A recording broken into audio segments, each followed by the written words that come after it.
आरा शहर की वर्षों पुरानी घटना है। उस जमाने की जब इक्का और बगी चला करती थी। करीम मियाँ कभी कभी देर रात तक इक्का चलाया करते थे। बड़ी चौक के पास टमटम पड़ाव था। एक रात की बात है। करीम मियाँ सवारी का इंतजार कर रहे थे।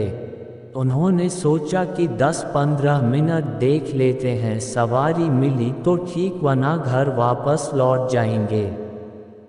कुछ देर बाद वे घर जाने के लिए इक्का मोड़ रहे थे कि आवाज़ आई, इक्का वाले चलोगे?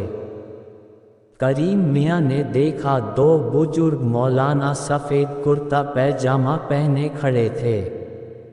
उनके गले में सोने की चेन थी, एक के हाथ में छड़ी थी। उन्होंने फिर पूछा, चलोगे? क्यों नहीं सरकार, जरूर चलेंगे। कहाँ चलना है? हमें नवादा कब्रिस्तान वाले मस्जिद में जाना है और फिर यहीं वापस लौटना है। 10-15 मिनट वहाँ रुकेंगे। चलोगे? चलूँगा हुजूर, रात काफ़ी हो चुकी है, भाड़ा क्या देंगे? देखो इक्के वाले, तुम चलो, तुम्हें उम्मीद से ज़्यादा पैसे देंगे। ठीक है सरकार, ये बैठिए, आप लोग बड़े आदमी हैं, जो देंगे रख लेंगे। वे लोग इक्के पर बैठ गए। करीम मियाँ ने उसे सड़क पर दौड़ा दिया। मुश्किल से 2 किलोमीटर का रास्ता था। सड़क पर ट्रैफिक भी नहीं था। 10 मिनट में पहुंच गए। दोनों मौलाना उतरे और करीम को इंतजार करने को कहकर मस्जिद की तरफ बढ़ गए। करीम मियाँ तंबाकू मलने लगे। 15 मिनट बाद वे वापस लौटे और इक्के पर बैठते हुए वापस लौटने को कहा। करीम खान ने इक्के को वापस लौटा दिया। रात के सन्नाटे में दौड़ता हुआ इक्का कुछ ही देर में बड़ी चौक पहुंच गया। मौलाना नीचे उतरे। उनमें से एक ने पूछा, तुम्हारा नाम क्या है? करीम ने अपना नाम बताया। उन्होंने 100 का एक नोट देते हुए कहा, तुम हमें रोज इसी वक्त यहाँ से नवादा ले जाना और ले आना। ठीक है सरकार, हम रोज आपका इंतजार करेंगे, लेकिन आपने इतना बड़ा नोट दिया है, मेरे पास इसका खुदरा नहीं है। खुदरा की ज़रूरत नहीं, यह पूरा तुम्हारा है और रोज़ तुम्हें इतने ही पैसे मिलेंगे।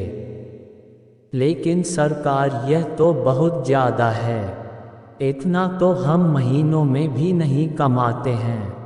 वे हंसते हुए बोले, कल ठीक समय पर आ जाना। उस जमाने में 100 रुपये बहुत ज़्यादा होते थे। अच्छे अच्छे अधिकारियों का भी वेतन इतना नहीं होता था। करीम मियाँ सोचते हुए घर की तरफ बढ़ गए।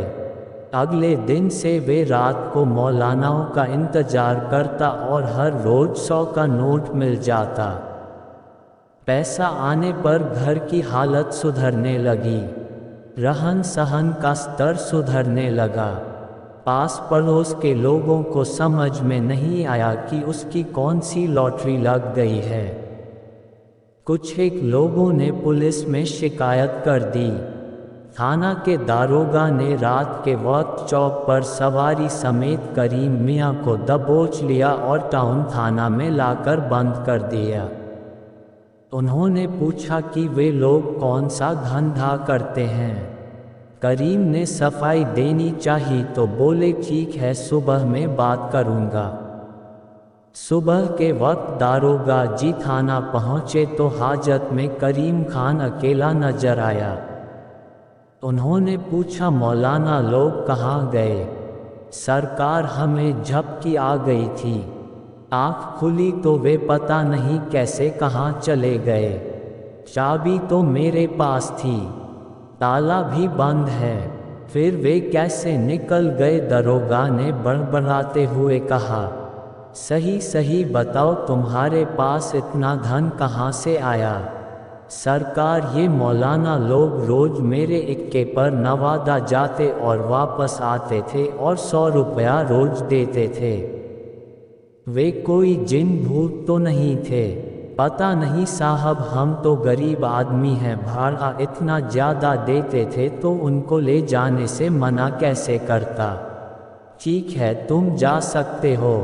करीम खान उसके बाद रात भर टमटम पड़ाव पर पड़ा रहता, लेकिन वे मौलाना फिर उसे कभी नहीं मिले। दारोगा जी के साथ भी अजीबोगरीब घटनाएं होने लगीं। कई बार अदृश्य हाथों ने थप्पड़ मारकर मुंह लाल कर दिया। उन्होंने कान पकड़ा कि अब कभी बिना जांचे परखे ऐसी कार्रवाई नहीं करेंगे और अपना तबादला करा लिया। आरा के लोग आज भी इस कहानी को याद करते हैं।